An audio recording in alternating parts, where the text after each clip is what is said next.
Before now, I've never actually thought about making a wooden mallet. The closest I've ever gotten is whatever scrap of wood is closest to me.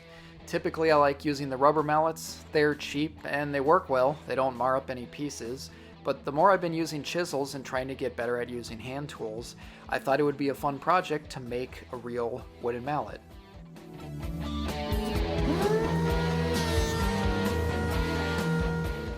To make the handle, I'm taking a thin piece of purple heart and sandwiching it between two pieces of maple.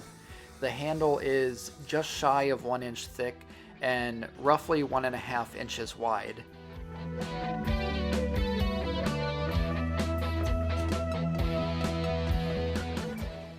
The head of the hammer will be a 2 3/4 inch square by roughly 5 1/4 inches long.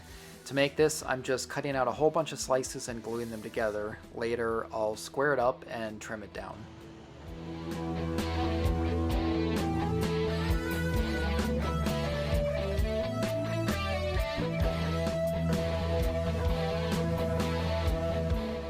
With the glue dry, I can now clean everything up, get it all trimmed down to the right size, add some roundovers, and then I'll be ready for assembly.